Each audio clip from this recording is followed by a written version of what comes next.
Hey guys, this video today is all about the three main things in this program. We're going to just kind of tighten up. I want to give you an overall view of what this is. I've talked about it, but I want to break down one of the three in particular. But the three are the way you eat, your fitness, and the mental discipline. I would argue that the mental discipline is the most important, because if you don't have it, you're not going to eat right. If you don't have the mental discipline, you're not going to go work out. And so that's what today's video is all about.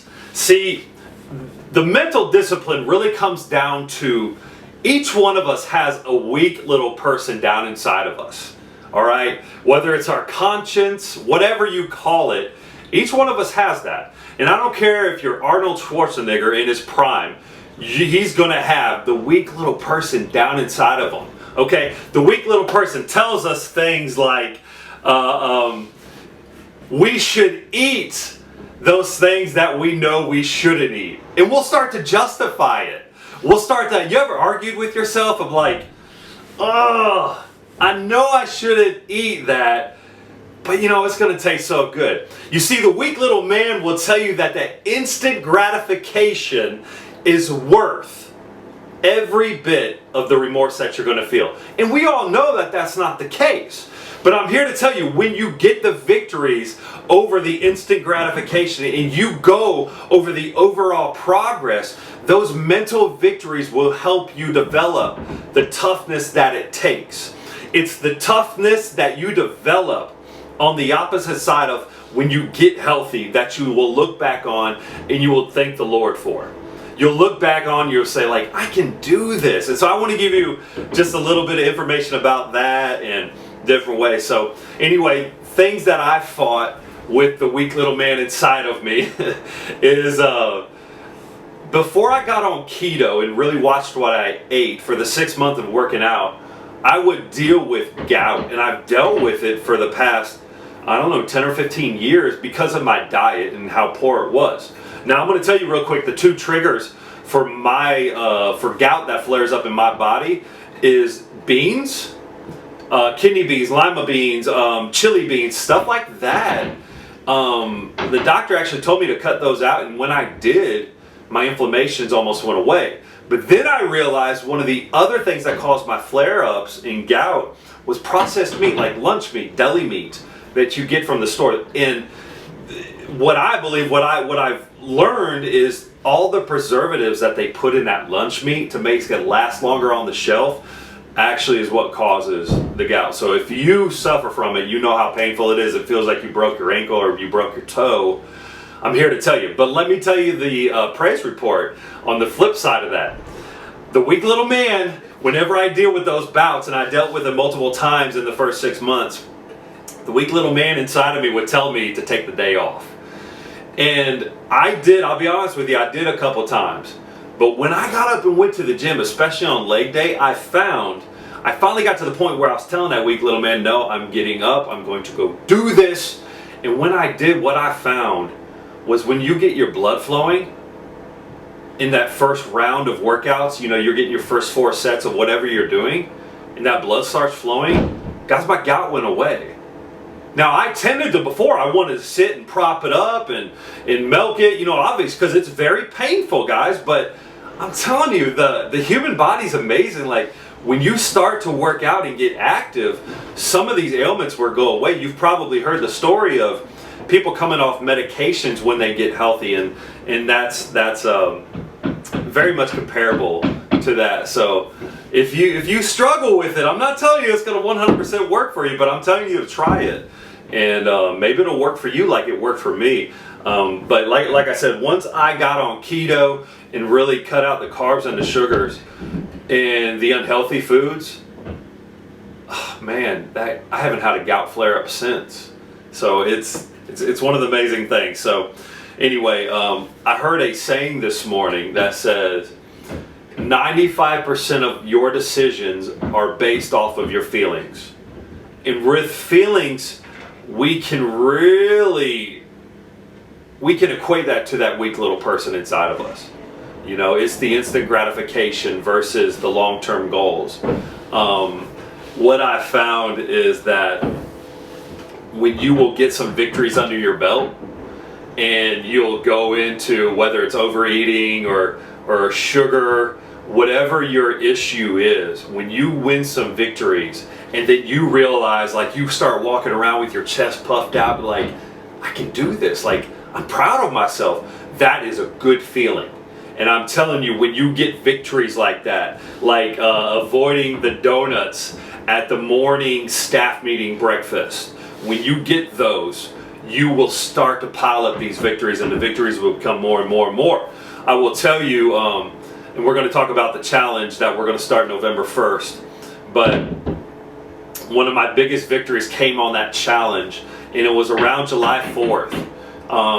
They had homemade ice cream, they had sweets, they had chocolate delight, that's my favorite, they had carrot cake. I mean, they had everything that the weak little man inside of me wanted. And so I was on to like day 5 or 6 or 7. I was early on. And I knew that I was going to struggle with the temptation. But long story short, I walked out of that family gathering and I held firm. And that victory that I got that day with not giving in to that weak little man was huge. I mean, I'm speaking about it 6 months later, you know, so I'm here to encourage you that if you can get some victories, that is the key to success. Fight that little man off. That little man is going to tell you when you're standing in front of the weights and you've done 3 sets of a certain exercise and you're tired, and the weak little man is going to tell you, you've done enough. You've done enough. You're fine. Just go to a lighter weight or do less reps. That's when you need to get back in after it and actually maybe do 1 or 2 more reps. That's when you need to shut that little man up inside of you. All right. So anyway, the whole point of this program is mental discipline. And one of the big things that I want you to be working on in these 2 weeks before this Healthy Pastor Challenge is I want you to start thinking about how you're going to accomplish these 7 daily tasks. All right, because it is something where if you mess up, you start back at day 1 on the 60-day Healthy Pastor Challenge. So anyway, the 7 daily tasks. 10 minutes of prayer every day. Now, if you pray more than that, that's great. But anyway, we're not going to get super spiritual. Don't get super spiritual and say, I pray for 3 hours a day. That's great. But it's just a minimum of 10 minutes of daily prayer. Read the daily passage of the Bible in a year. Working out 1 hour per day. So you'll see the app. You've got either your cardio or you've got your different daily workouts. Following the diet of your choice. Some of you guys are doing, I think it's called Optiva. Some of you guys are doing different versions. But for the majority, we're all doing keto. And we're going to be adding intermittent fasting in the 2nd week. So anyway, follow the diet of your choice. Reading 10 pages of nonfictions or 20 minutes of an audiobook. This is huge, guys.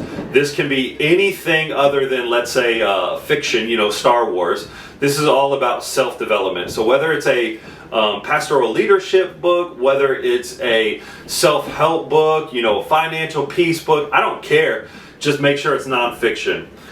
Drink 1 gallon of water a day. This is where it is just straight water, no flavored water, no lemonade, you know, nothing obvious, you know. So anyway, this is where in these first 2 weeks, I talked to one of our pastors, and he's drinking Pepsi. He said that's going to be my biggest issue. And so what I told him is like what I'll tell you is if you're drinking 5 Pepsis a day, cut it down to 3 a day in these first 2 weeks. And then next week in your 2nd week, cut it down to where 1 a day. Guys, my wife drinks Cokes, and when she comes off of it, you know, for maybe if she's fasting Coke and fasting food, whatever it may be, is she said she gets these headaches. Completely understandable. So wean yourself off of this, okay? I'm not saying to give up caffeine. You know, I drink coffee, guys. I'm not saying to give up caffeine. But if you're drinking those drinks, if you're addicted to those drinks, if you're addicted to sweet tea, this is something that's you want to wean yourself off of, okay? So anyway, start doing that now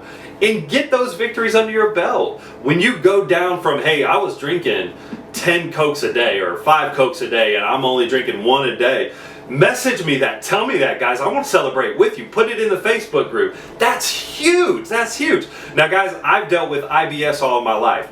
And so I can't drink sweet tea or soda. So it's never been an issue for me. I drink a lot of water. Drinking water is not a problem for me. I start early. I have to drink throughout the day because I sweat a lot. You know, I won't bore you with the details, but I don't have a problem. I understand it's going to be an issue for some of you. So start early throughout the day. Yes, you're going to use the bathroom a lot. You're going to do it. So anyway, but drink 1 gallon of water a day. Take a progress picture daily. If you miss a progress picture daily, then you got to start back over. So there are going to be on the apps, whether we put it in the fitness app or I have this other app that I have made for it right now that will do your daily checklist that you can check off as you do it. You can actually set yourselves a reminder. When I did this challenge, I set myself an alarm for 9 o'clock at night every night, and it said in the alarm to make sure you take your daily progress picture, because I did mine at the end of the day. You can do it whenever you want, but anyway, if you mess up, you got to start back at day 1. So those are the 7 things. Guys, the point of the challenge is to reboot your brain. This is the mental discipline challenge. And you're going to find that. You're going to discover that when you're 30 days in, you're going to kind of have this epiphany if you're like me. And you're going to say, this isn't about the weight loss, because if I do the challenge, the weight loss is going to come. This is about training my brain. And that's what it's about. I'm letting you in on that.